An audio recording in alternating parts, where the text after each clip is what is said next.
Assalamu alaikum wa rahmatullahi wa barakatuh, wapenzi watazamaji na wafuatiliaji katika chaneli yetu Ndauka Islamic TV. Hapa tupo na Maalim Kasimu, tulikuwa naye katika adhara hii.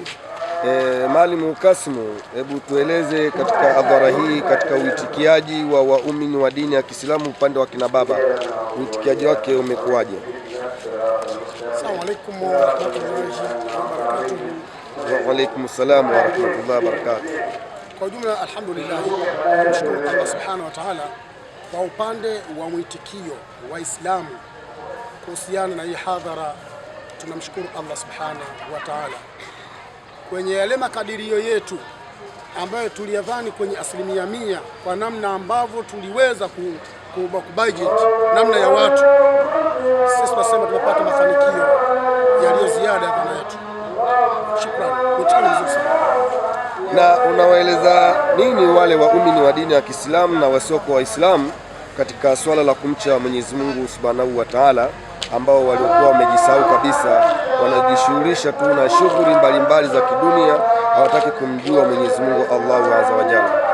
Alhamdulillah, kwa upande wa waumini wa Kiislamu ni wahimize kutekeleza amri za Allah Subhanahu wa Ta'ala pasipo kupepesa akili wala jicho, kwa sababu sisi tumeamini uwepo wa Allah na pia tumeamini uwepo wa amri zake. Hivyo yatupasa kwenye jitihada kama hizi kuzifanya kwa hiari na kwa ridhaa ya dhati, pasi kulazimishwa, kwa sababu Uislamu wenyewe kama anavyosema la ikraha fi dini, hakuna mtu kulazimishwa kuingia katika dini. Ukishaingia katika dini ni wajibu wako kufuata amri, lakini pia haya ni ni majambo ya kiasili yenye kuleta faida kubwa sana.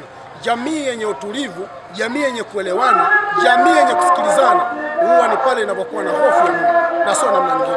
Lakini kwa upande wa ndugu zetu pia wasiokuwa Waislamu, tunawahimiza na kuwakaribisha katika dini ya Kiislamu, dini ambayo tunaamini Allah Subhanahu wa Ta'ala anasema inna dina inda Allah al-Islam, hakika dini mbele ya Allah ni Uislamu. Kwa hiyo karibu katika dini hii ambayo inahitaji mapenzi ya mtu wa dhati, moyo wake na kheri yake. Na mwisho, wapenzi watazamaji wasikie neno lako la mwisho la busara. Neno langu la mwisho la busara ni waambie watu tumpende Allah kwa kufuata amri, Waislamu na wasiokuwa Waislamu tupendane, kwa sababu Uislamu takriban umekuja 88% umekuja kusimamia masuala ya kijamii. Uislamu unapenda sana amani. Hivyo hata wimbo unaimbwa kutokana na amani ya nchi yetu, kila mmoja anafahamu pasipo na amani wapi tungekaa hapa leo kumwabudu Allah Subhanahu wa Ta'ala. Tungekuwa katika hali ngumu. Tumekushajifundisha kutokana kwenye maeneo ya wenzetu, nchi za wenzetu, tunao kwa majirani zetu, hali namna ilivyokuwa. Kwa hiyo nahusia kwa Waislamu na hata wasiokuwa Waislamu, tuthamini sana amani, kwa sababu amani ndio kila kitu. Huyo ni Ustadhi Kasimu kutoka Mwandila. Hapa tulikuwa naye katika hadhara hii, lakini pia ni mrishidi mkubwa katika mkoa huu na wilaya hii.